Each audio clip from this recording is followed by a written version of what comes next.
All right, so I expect we'll have a few more folks joining us, but we'll go ahead and get started. Again, my name is Erin. I'm the organizer with the WSCF-US. My pronouns are they or she, calling in from occupied Lenape land, also known as New York City. And I see some of you are already introducing yourselves in the chat box. That's wonderful. Good to be with you all as usual. I have the wonderful privilege of introducing our guest speaker and co-moderators for this evening's Q&A. So with us tonight, we have Reverend Erica Williams, who is the National Social Justice Organizer for Repairs of the Breach and the Poor People's Campaign, as well as the founding minister of Set It Off Ministries, and a member of our very own WSCF Trustees. So we're so lucky and grateful to have Erica with us tonight to lead this conversation. And then we also have Kimberley Gordy, who is going to be co-moderating. Kimberley is a Master of Divinity student at Union Theological Seminary. And then we have John Ort, who is a graduating senior at Princeton University, who will be soon starting an MDiv at Yale Divinity School. And John will be our other co-moderator for tonight's conversation. And with that, I am going to pass it off to our co-moderators to get things started. Great. Again, it is a privilege to be with you all, and John and I look forward to being part of a wonderful conversation, both with audio components and with welcoming you to put your questions in the chat box that we will voice for you if you would prefer not to or may not be able to. We have such a dynamic presence with us, with so much to go off of, from Reverend Williams. Really inspiring and also very clear call to action, really, from the message. If you hopefully you had a chance to watch it, and if not, we know that the key points and more details will come across in our conversation today. So we are here to be the voice to help bring out your questions. Please do feel free to put your questions in the chat, and we will maybe fill in some spaces until more questions come through. In that regard, I'll start us off. And Reverend Williams, we thought a good grounding question to start tonight's conversation would be, from your perspective, what does it mean to be poor, or how would you define poverty? Well, I am grateful to be here with you all tonight. Thank you for this space. And I come tonight just really deeply full, as I mentioned to Kimberly and John and Erin tonight, that we received news tonight here in Washington that another one of our homeless kin has died living on the streets. And so I know I'm among some great scholars and great folks here tonight, but one thing I am very clear on, that is not God's will, that people continue to die in a country that has more resources than it could ever do with. So tonight, I want to lift up Sasha in this space tonight and bring them here, and know that we will not forget their name, and that this fight for economic justice will continue for all humankind. And so I want to lift them, but I also want to bring the spirit that's already here in this space. And I want to start with a quick song. I woke up this morning with my mind, and it was stayed on freedom. I woke up this morning with my mind stayed on freedom. I woke up this morning with my mind, and it was stayed on freedom. Say hallelujah, hallelujah, hallelujah, hallelujah, hallelujah. Stayed on poverty. I woke up this morning with my mind, and it was stayed on poverty. Oh, I woke up this morning with my mind stayed on poverty. I woke up this morning with my mind, and it was stayed on poverty. Say hallelujah, hallelujah, hallelujah.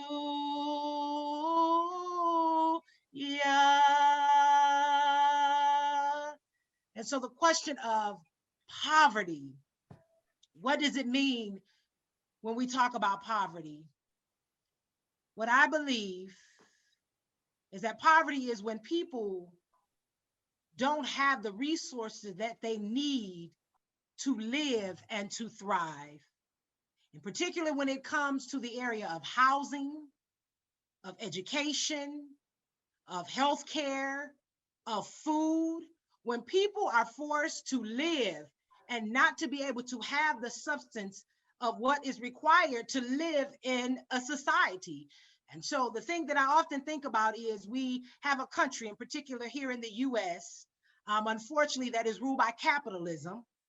That makes it where people have to pay for all of the things that we need, which it shouldn't be. I think it should be where folks are able to have all of the resources that they need. I believe God created a world where there was enough for everyone to have. Even when you read the scriptures, Jesus was always looking at, the 2 fishes and the 5 loaves. Everything we needed was there and people were able to have access to it. But I believe that these man-made, systems, that have been created have caused it where for people to have to pay to be able to have the things that they should have for free. And so poverty comes out of the fact of we have a society that creates it where people have to give all of the things that they work for so hard in order to, trade in for the access to the things that they need. So I think poverty is a system that has been created to make sure that more people in this country are exploited for their labor and then have to pay, to get the things that they need. So I think poverty is that system that continues to allow for people to have to be in a dance with, if I don't work, I don't eat. If I don't, work, I don't have health care. If I don't work, I don't have access to quality education. And that is what poverty is. It's just a continuous cycle of capitalism taking from the likes of people. Thank you so much, Reverend Williams. I'll jump in with a question. And as Kimberly said a minute ago, also for anyone here in our audience, you are so welcome to think of your own questions and you can share those in the chat or let us know if you'd like to ask them. And thank you for the words you just shared, Reverend Williams. I'm so struck by, as you've described and as you say in the video as well, that poverty is not a natural state of affairs. It is not inevitable, that there are systems that impoverish people. And that is really what the fight is against. One question that Kimberly and I discussed, and that we would love to just hear a little bit about your story, what drew you to the Poor People's Campaign, how you came to understand poverty and the fight against poverty and develop these convictions that motivate you today. So I'll say this, I am a native and I am so grateful to see one of my dear sisters here tonight.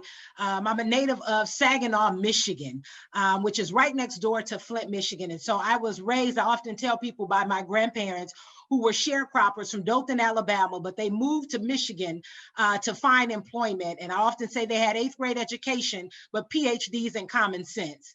And they were people who didn't have much, but whatever they had, they were willing to give to others. I often tell people we lived in a house, we didn't have much, but my grandparents would let people come and stay with us when they, didn't have a place to stay. I remember my grandmother saying, take this plate down the street to Sister Stevens. And I'm like, we hardly got no food here. But my grandmother recognized that if we did have something, what we had was to be shared with others. So I believe they were socialists. They didn't know it, but they were very clear about sharing with people, and they were living their faith in action. My grandparents were very involved in the church. My grandfather was the chairman of the deacon board. My grandmother was the caterer for the church, and they always said, take care of God's people. And so I was raised with that. I mean, like I said, we didn't have much. We had to, as Tupac say, try to make $1 out of 15 cents, but we did it and we survived. And we also made sure people in the community had.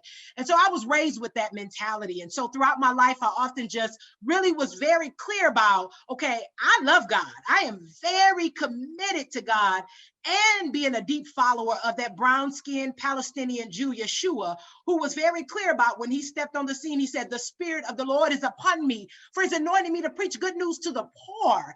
And I was like, okay, if he's giving good news to the poor, why the hell are we treating the poor bad? If he said I came to give good news. And so I often just carried that with me. And so I was, growing up in Saginaw, saw so many things. I mean, it was so, there was a divide. I mean, like Black folks lived on the east side of Saginaw, white folks lived on the west side. And it was always like the Black folks didn't have a lot. Like we were struggling, our schools were bad.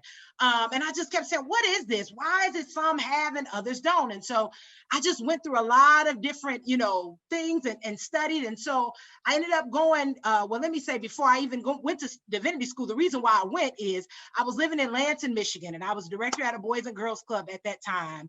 And y'all, when I tell you, I saw firsthand how the school system, just perpetuated the cycle of poverty. And as Malcolm X often talk about, if you don't have good education, it sets you up for a cycle. It just continues. If you don't have a good education, you won't have good, a good income. A good income will, just continue the downfall of your past in this society. And so those babies at Boys and Girls Club, I saw children wearing the same clothes. Reason how I know is because the same little cheese stain would be on the little shirt that they wore every day. One, I would go to the schools and see the schools. They didn't have the adequate resources from books. I'm like, how are you teaching and you don't even have books? They didn't have, computers and other things.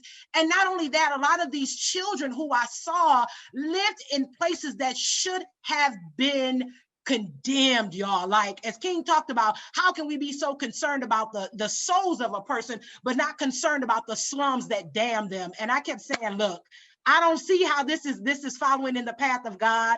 And so I said, Lord, what do I do? And that's why I left in 2013 from Michigan, went to Seminary at Howard School of Divinity. And I asked God when I left, I said, show me the way of how do we end poverty? I know that there are so many issues in this world that we have to fight, but in my heart, I believe that poverty was the root cause of a lot of the various issues we see in society. And so I said, God, you got to give me the strength and the forthwith to go out and to help change this issue of poverty, because it is destroying our people, not just in the US, but around the globe. Reverend Erica, you give us so much, and it's there's so much for us to think about. So I think some of our pauses between questions will be intentional, right? So that we can let your what you share with us and your passionate energy that comes through your word just settle in before we move on. So we can take everything in and it's not lost on us in the moment. So these pregnant pauses, I'd like to say, will be intentional. So I'll just pause for another moment so we can think about that before we move on to the next question.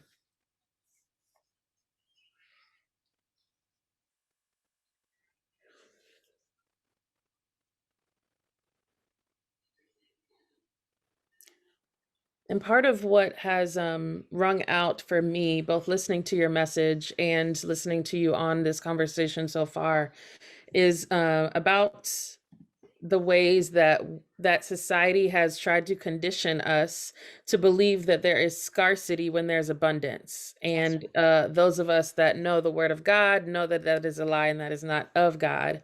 So again, before we move into another question, I would just encourage us all to take a moment to think about, yes, many of us are richly blessed with abundance in our lives, but let's just take a moment and think about the ways surrounding us that we experience abundance and could share it with others, and the ways that we know there is scarcity outside of us that we could do something about. Let's just take a moment and think about that.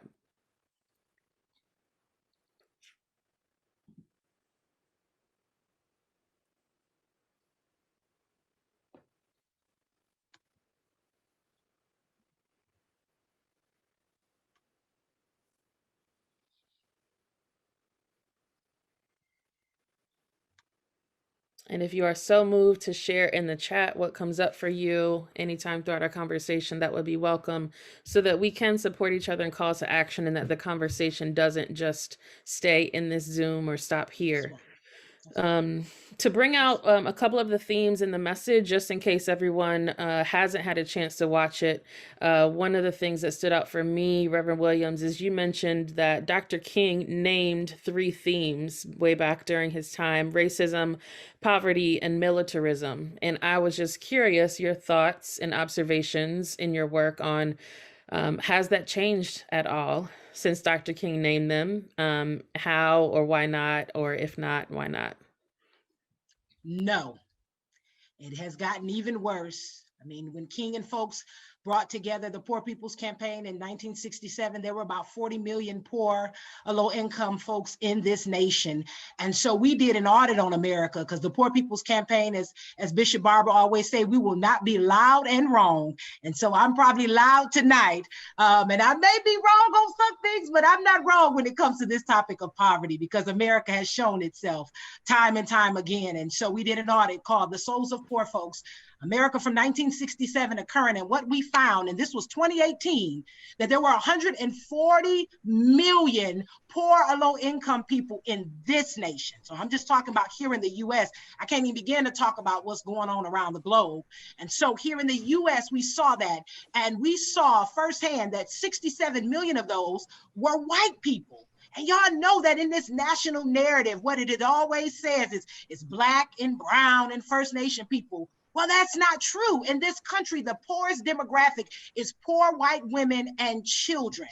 And let me be very clear, in this country, we also have the highest rate of child poverty. So our babies, our children don't even have access to the very things that they need. And I don't know about y'all, but that makes me mad as hell, that children cannot be able to have food when we are throwing food away. And so King and them saw those three: racism, poverty, militarism. They are still here. And what we said is, you must talk about racism in America, but you better talk about capitalism, about poverty. And one of our dear leaders from the National Welfare Rights Organization, Ms. Maureen Taylor, says, the hallway starts with capitalism.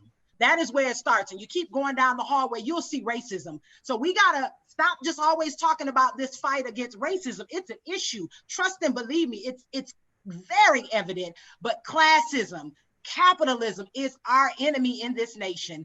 And so, like I said, those three evils we saw, but we've come along 30, 50 years later, and said, you must add ecological devastation to this issue. Because I just told y'all, I am from Saginaw, right next door to Flint. And it is 7 years this year that I still got family members, not what I heard, not what somebody told me, what I know, that are drinking bottled water because a government decided to switch the river from the Detroit River to the Flint River. And in Flint, GM, the plant there, wouldn't even use the water because it was rusting parts on the cars. So why would you give it to people? But what it says is the poorest of people live in the most deplorable conditions, because 74.3% of people in Flint were under the poverty level. So what they say is, if you poor, you don't matter. We will give you leaded water. And so we've added ecological devastation, and we've added this distorted Christian narrative to our campaign, because in this country, the very scriptures that we often talk about,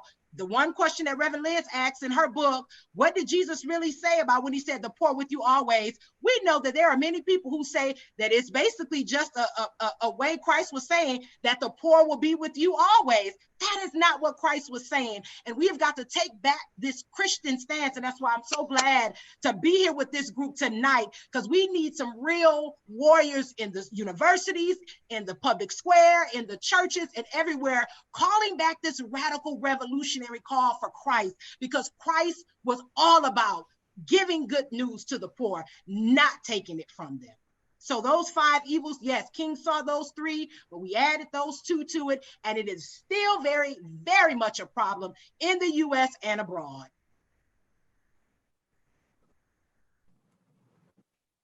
Absolutely. Thank you. Thank you for those, what you just said as well. And Kimberly, I really appreciated your intervention a moment ago. And I might take that cue from your book too. And if we just want to sit with the words that Reverend Williams has shared for a moment, then I can ask a question.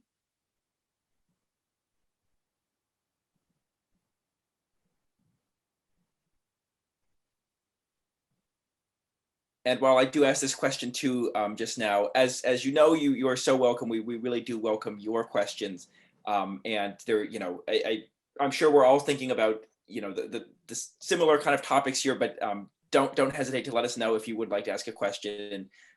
As Kimberly said at the beginning, any way, whether you want to send it to us as a direct message in the chat, whether you want to share it with everyone in the chat, whether you'd like to unmute and ask, these are all options available to you.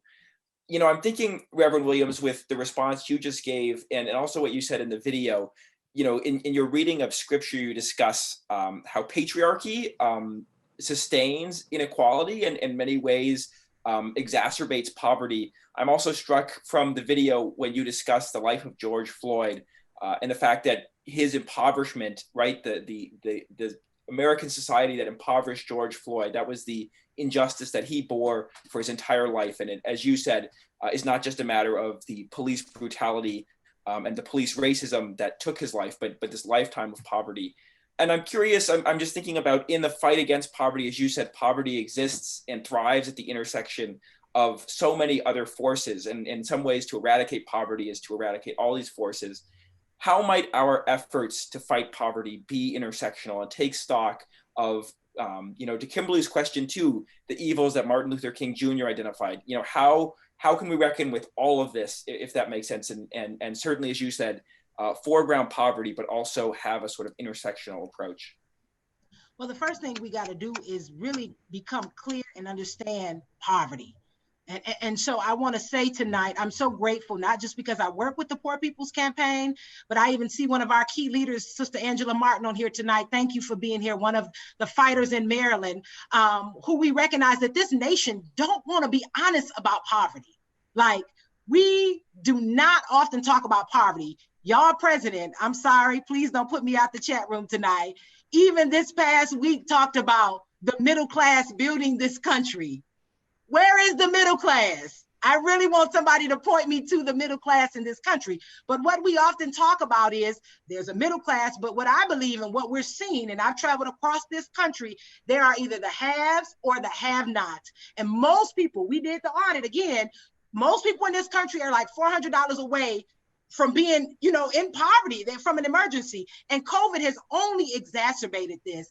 And so what I would say is America has got to get real about this issue of poverty. And too many of us want to throw coins at the beggar, but as King talked about, let's stop throwing coins and address the system that created the beggar. And so in the Poor People's Campaign, we've often talked about, even in the 2016 presidential election, nobody mentioned poverty one time. Go back and check the records. They didn't say it one time. Going back to what I said earlier, they talked about middle class. And even now, people are now starting to just briefly mention it, because honestly, to the work of Poor People's Campaign and other groups, calling people to understand this issue in this country. I told you 140 million people are poor. You got folks living in their cars. You got folks living on the streets. I'm right here in Seattle, Washington.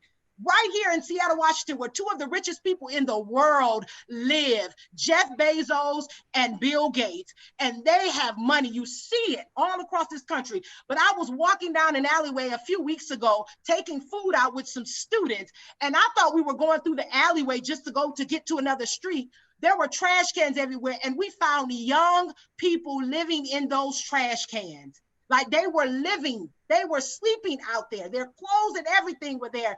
And so I was like, what are people not seeing? Why are we not seeing that this is a pandemic? I mean, like, hear me. These last 2 weeks have been horrific in terms of the police brutality that we have seen. And I'm gonna be very clear. America has had its knee on our neck when they brought us to these damn shores. They put their knee on our neck, and we've been at the issue. But I want to be very clear is that it's not just enough to cry out about George Floyd being killed. He was a low-wage worker. And that is why the situation happened with him at that store, because he didn't have the resources that he needs to get the items that he needs to live. And so I just really want America to be clear about the fact is we've got to address poverty and get real with it. And I know, there's a lot of folks who would say, oh, it's a mindset. People are poor because they didn't pick themselves up by their bootstraps. But how can a lot of people in this country pick themselves up by the bootstraps if they don't have a damn boot? And that is what we're seeing in this country right now. People don't have, and again, it's not just Black and Brown and First Nation, Indigenous folks, it is white folks. And America has fallen into the trap of keeping us divided from each other through the issue of race and sexism and all the other isms without addressing the main numero uno issue, capitalism. Because America is all about that cream. Cash rules everything around it.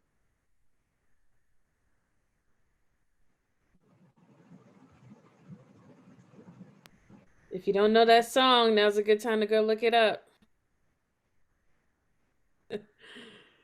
Yeah.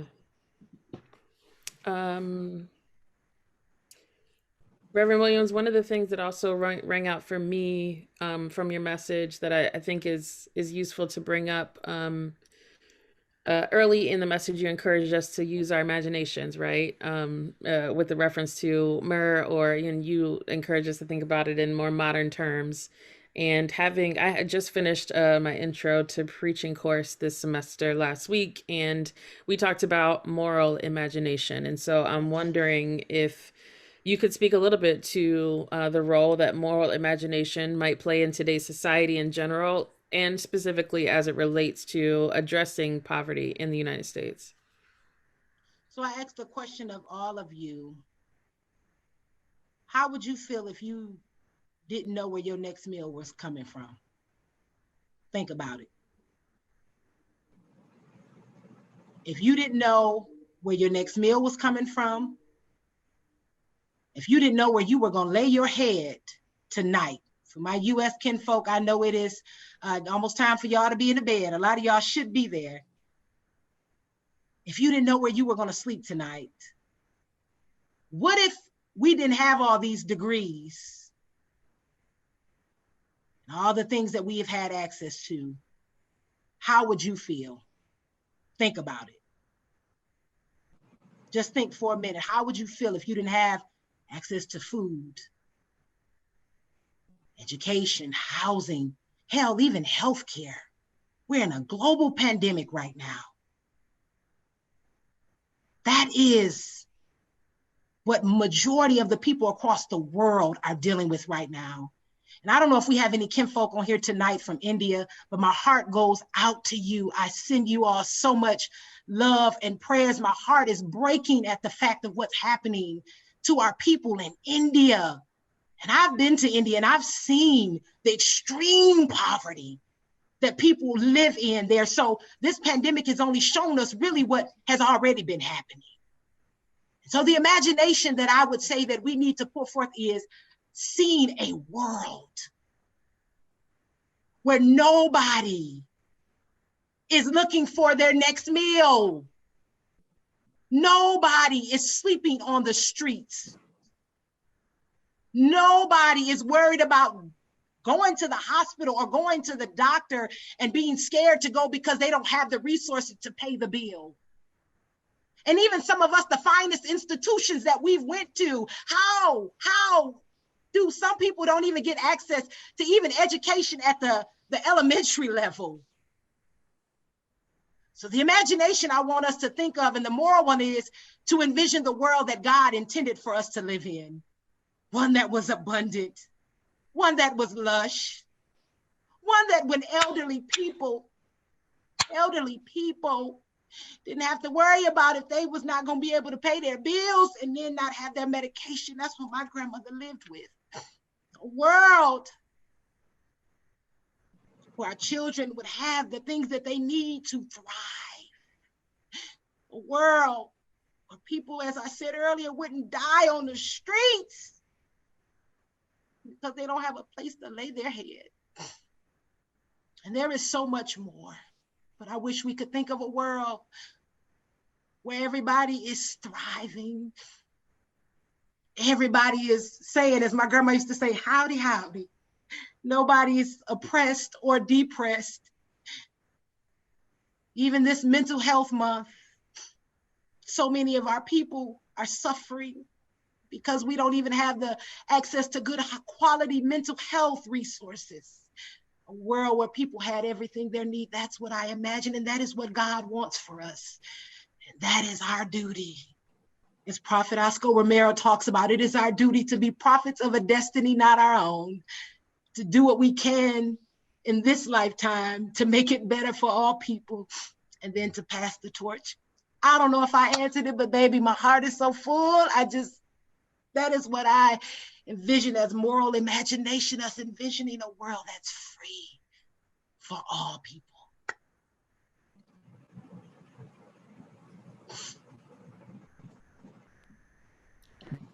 Before John maybe continues, I just want to jump in and say that what came to mind when you first started speaking in response to that question, Reverend Williams, is empathy. And it's a simple word, maybe an even overused word. And some of the questions rolling around inside of me in terms of my own action steps is about like how would I get people around me to care more? And some of the questions you raise, the illustrations, is where the empathy starts. And so I think that's another thing for us all to continue talking about, and maybe sharing positive experiences of carrying these ideas forward into action. Because part of my concern is the us versus them, like the people that have arrived at a certain comfortable status in their life. Don't Many of them are not open to the problems or concerns of others, but we do have to unify. We do have to get people to be moved, and yes, empathy is a bit of its own epidemic for lack in this country. So that's just a little bit of what comes up for me, and I imagine comes up for others. And we all have see Reverend Williams moved to here based on her experiences and those that are close to us. And shouldn't we all be? Shouldn't we all be? Yes, number one would say, especially if we are followers of Christ. If we follow Christ, we must see. Christ always said, Christ never, and y'all scholars, come on and point me to it if I'm missing it, but Christ never said anything about who you sleeping with. Christ never said anything about the abortions. Christ never said anything about, a lot of the stuff we, because we so good in this country or around the world, majoring in the minor and minoring in the major. Christ always said, if you love me, feed my sheep. If you love me, take care of the poor, the orphans, the widows. If you love me, love your neighbor as yourself. And as King talked about in that Good Samaritan sermon, like, who is my neighbor? Your neighbor is anyone who you come into contact with. And that is what we need to do as the people of Christ, go back to the revolutionary blueprint that Christ laid out for us. And I say it all the time, it is my life's mission, but he was very clear when he stepped on the scene. In Luke 4:18, he said it. He said it, the Spirit of the Lord is upon me, for he's anointed me to preach good news to the poor, to heal the brokenhearted, to set the captive free, and to proclaim the acceptable year of the Lord now, which meant the Jubilee, the canceling of all debts. And if we don't see that as the mission of the church, then we have missed Christ. It seemed like a minute ago, I could be wrong, but Reverend Martin, did you unmute yourself a minute ago if you'd like to add anything? I'm full right now. I'm sending light and love to my sister right there, because she is preaching up in here tonight. But if I could add anything, the moment that we can begin to wrap our minds around the concept that poverty is a man-made disease. Poverty is something that man has brought upon himself. God has created this earth for plenty. There is plenty in the earth. There is enough resources in the earth to feed everyone, to house everyone, to clothe everyone. The fact that we have people in this earth, in this nation, walking around without a home, without food, without proper clothing, that is a sin. Yes. And the moment that we begin to wrap our brains around the fact that we as Christians have a moral responsibility and duty to uphold the banner of Christ and to take care of the least of these, from the moment that we come onto this earth, we have a duty to each other. And the moment that we can grasp and wrap our brains around that concept and act truly as Christians, the better off society will be. Don't get me started. Oh, Erica, don't get me started. But That's it. It's just amazing. And even with George Floyd, some of the issues that lie in his death are so systemic. Yes. And you can trace the systemic evils of racism and how that connects with poverty and how that connects with the militarism of our communities and the over policing of our communities. Yes. And how that ecological devastation wraps up all in there and then sits on top of that and underneath that distorted moral narrative. When you start to look at that and you really start to try to pull apart the onion, you begin to notice that at the heart of that is just a centralized greed of capitalism that wraps around that onion and prevents all of us from being able to really actualize the body of Christ here on earth. That prophetic imagination that Walter Brueggemann speaks of, that prophetic imagination that says right here on earth, we can have what God intended for us right here on earth if we would get out of our own ways, you know? It's just, I'm full. And at some point in time, we should be tired. Like Fannie Lou Hamer, sick and tired of being sick and tired, Yes. you know?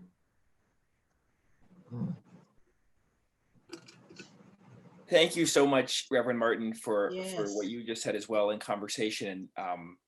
Absolutely to what you said about this sort of multi-layers. I mean, your comparison to the onion, absolutely, and also what you said about, right, as you said, the fact that poverty is a disease, poverty is this pandemic, but it is one of our own making. I think as we turn to the final minutes of our conversation, Kimberly and I imagine others here, you know, maybe we can think a little bit about what it means to take action, right, and to really to join the two of you in the work that you're doing, and to really take a stand against the exploitation and to take stand against poverty, and not just poverty, but the active impoverishing that our society perpetrates every day.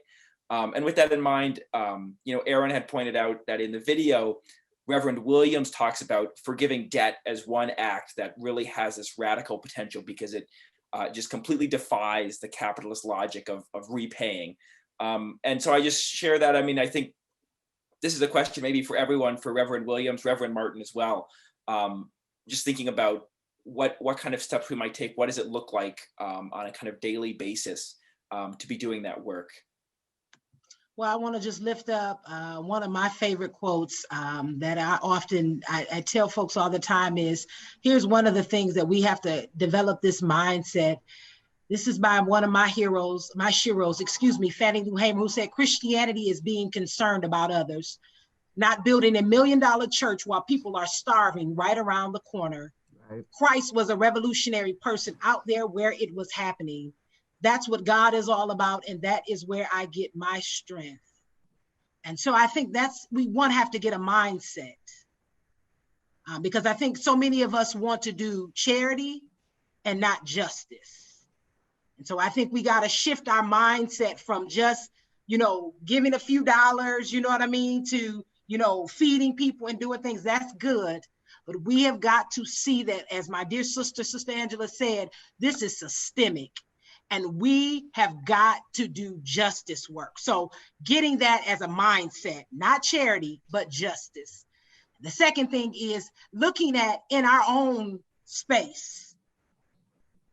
I'm sure we all see somebody that's impoverished, or we see something going on in the place that we live. Put in the chat for me, where do people live? And I don't even have to really actually guess that, because I know, Erin, you're in New York. Angela, you're in Maryland. My two line sisters are in Saginaw. Like, all these people are in different places where there is deep poverty, I'm sure. How can you begin to connect with people in your space to address this issue of poverty? My first thing would say is connect you to the Poor People's Campaign in your place. Because every place where you are, that's what I said, put in the chat wherever you are. I would love to personally connect you with the branch of the Poor People's Campaign. We're organizing in 44 states and the District of Columbia. Yes, John, we're in New Jersey, or as they say, Jersey. We're there. We can connect you and get you engaged with other people, because what the Poor People's Campaign is doing is coming to this nation to say and to combat that Southern strategy that was created by Richard Nixon and others to keep whites and blacks and browns and First Nation people divided. But we're coming together as a Poor People's Campaign doing moral fusion organizing. And we're doing as our ancestors from the Reconstruction periods have done, and people of faith and non-faith who have worked and organized together to say to America, be what you said you would be. And so that is what the Poor People's Campaign is doing, is coming together, bringing people from all walks of life. We got rich folk, we got poor folk, we got black folk, we got white folk, we got queer folk, we got air folk. Because we know in order for this nation to change, it's gonna take us all. And so I would say the second thing is, let us get you connected to the Poor People's Campaign. And then the third thing I would say, because I don't want us to go out here and do like a lot of these folks who want to like just talk about poverty because social justice is cool. It's cool to be woke now. But how the hell are we woke when so many people are dead and dying? I'm tired of this woke stuff. Reverend Barb always talk about so many people woke, but still in the bed. We need you to be woke and work. Come on, somebody. And so we need you to talk about poverty in your sphere of influence, social media, with your people in boardrooms. A lot of y'all have access to people who can help to change this issue. I told one of my friends the other day, don't come talking to me about this issue of police brutality when you quiet about this issue. Say something. There's a whole quote out here, silence is violence. So we have got to say something. We've got to break the stigma and the shame around poverty. So I would say the third thing is to really begin to do your research. Like I said, you can start with the Poor People's Campaign. We've done audits. We got a moral budget. We got so many resources on our website you can look at and get information and use it to bring awareness to this pandemic. So 3 things: change the mindset from charity to justice. Get engaged with the Poor People's Campaign in your area to meet other people who are like-minded. And then third, go to work in your sphere of influence. If you're a preacher, you need to preach about poverty. If you're a student, bring it up in your classrooms. I know we do a lot of theory and talking, but we need to start telling the folks we need some theory and practice. We got to bring the two together. Because it's enough to talk about all these great theologians and great people, but if our people die and they can't get this access that we have, it means nothing. We are tinkling cymbals. Hopefully that's clear. Sister Angela may have more. Yeah, no, I don't have much more than that, because what we also need to do is realize that there, but for the grace of God, go I. I mean, I live here in the Washington, D.C. area. And not long ago, the Washington, D.C. area decided to shut down. Congress decided we're not doing that. The Senate decided we're not doing that, then shut things down. And so many employees of the federal government lost wages. Many government jobs, good, as they call them, good government jobs, didn't get paid for months. And poverty became real when folks began to recognize that I'm one paycheck away from being homeless, or I'm one disaster away. Most Americans can't even afford a $400 emergency. Yep. That's you. If you can go 2 months without a paycheck, if you can skip one paycheck and be all right, the problem is yours. So I would say embrace the problem as if it's yours, because it is. Most of us are living by a thread.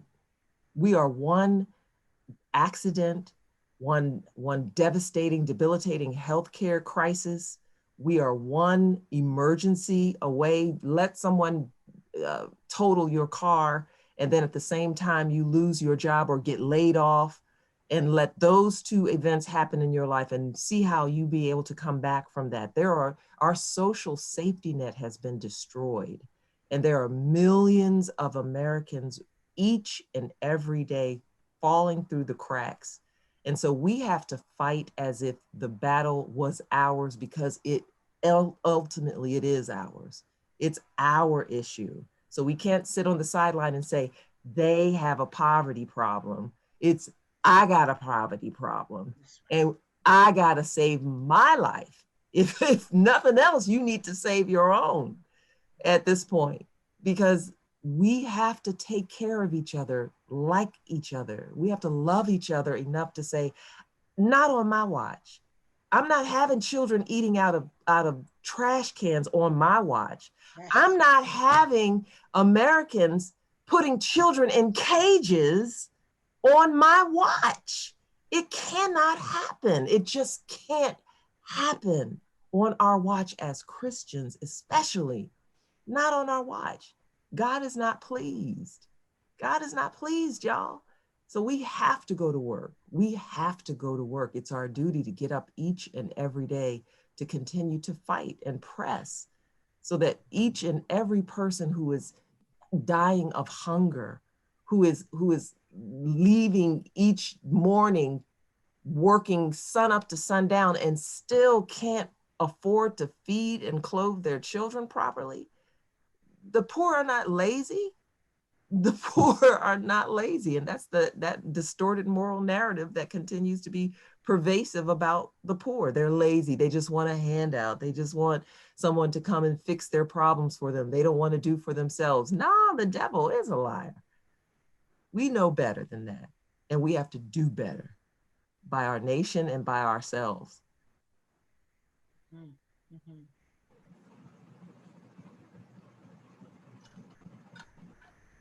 I have one question.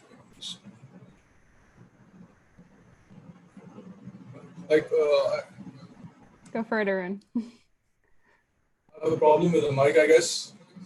We can hear you. Okay. I have a question from Reverend Erica.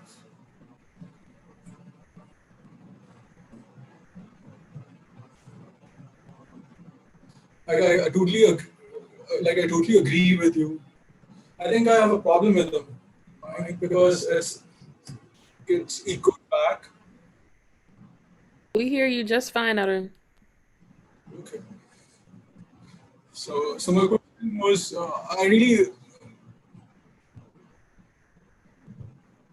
I could agree with you that it's somehow it's like the main problem and the root cause of the problem is the poverty. I really think that is the issue.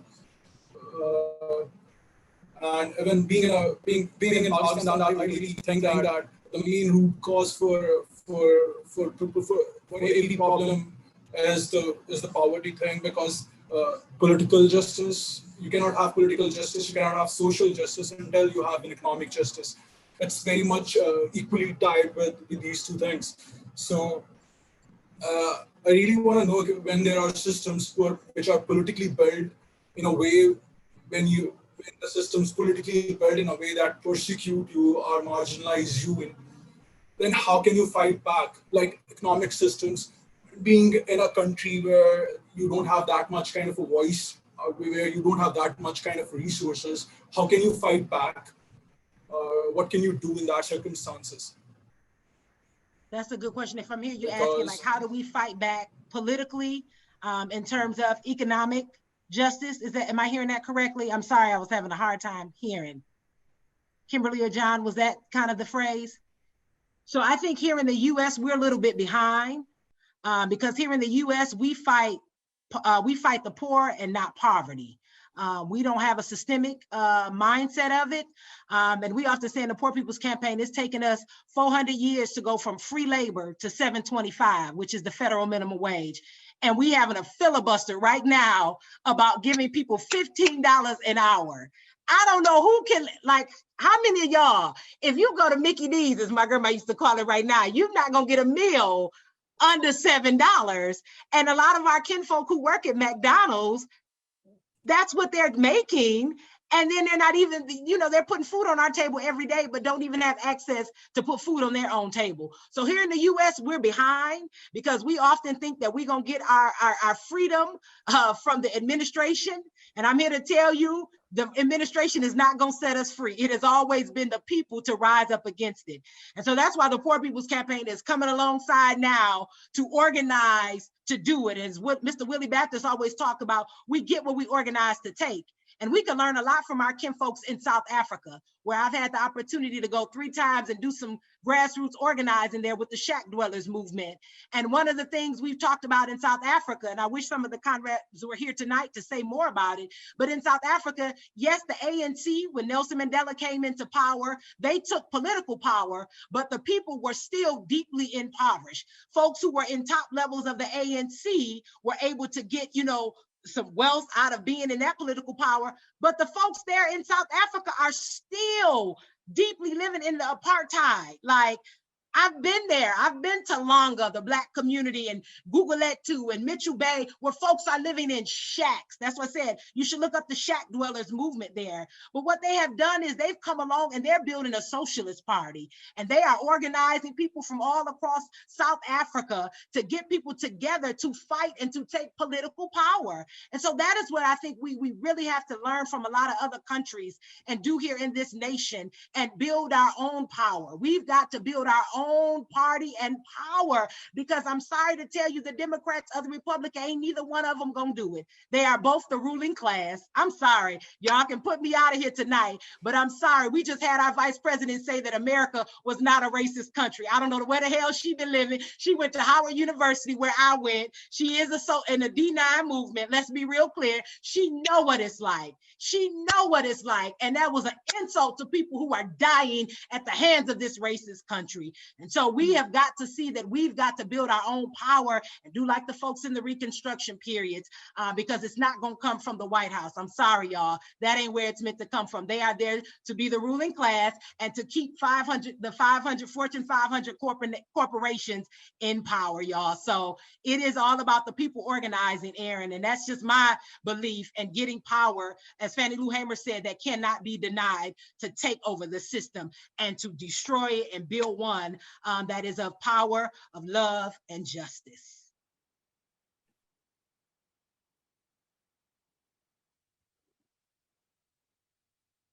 Sorry, y'all. Don't take me off the trustee board, because I don't believe in the Republicans or the Democrat, because we know that it doesn't matter who's been in the White House. We still have people who are deeply impoverished. I love President Obama, went to his first inauguration, but I want you to know Black Lives Matter came under his administration. I want you to know that he deported more people than any president in the last 40 years. I mean, like, we just got to see what it is and see what America has been. And I'm not against my president, don't y'all put me out. But I just say it to be real honest with you. It is going to take this system being demolished and abolished for people to really get what they need. And that comes from the power to the people. Reverend Erica, thank you so much for just speaking truth to power. We are so grateful for the gift of your wisdom and for just being with us tonight. You as well, Reverend Martin, thank you so much for all that you offered this space. We're just really grateful. And also to our co-moderators, Kimberly and John, thank you both so much for facilitating this conversation. Arun, for your question as well. Just really, really grateful. And thank you all for hanging out for a few extra minutes. I know we went a little bit over, but I definitely don't think anyone wanted to cut this conversation off. So thank you so much. Before we close out this space tonight, just a few final announcements. If you do want to learn more about the Poor People's Campaign, you can go to their website. I'll drop the information in the chat box as well. And you can sign up, and you can also get plugged in, as Reverend Erica was talking about. There's state level campaigns as well. So there's lots of ways to plug in to this really critical work. And if you haven't already had a chance to watch the video that Reverend Erica prepared for us, it is up on our website, and I'll put that in the chat box as well. It's WSCF Trustees. Okay, I'm going to do that in a minute because I can't multitask. But or maybe Kim can put that in the chat box for us, and you can watch that video. A few other quick updates. We have the next global prayer gathering on Monday, May 31st. Time to be determined. We will send out an email announcement about that. We're just trying to coordinate and make sure we find a time that works for as many people as possible. And You can get more updates on our website as well as on our Instagram page, which is the handle is at WSCF.USA. And we also have a Facebook page where you can get updates about what's going on as well, called Friends of the WSCF. So again, thank you so much for everyone for being here this evening. It's really been such a gift. Feel free to unmute. It doesn't just have, yeah, if you want to like say goodbye or whatever before Just remember this chant: fight poverty and not the poor. Remember that. If you don't take anything else from tonight, know that poverty is not God's will. So we must fight poverty and not the poor. Fight poverty, not the poor. Mm-hmm. Mm-hmm. Mm.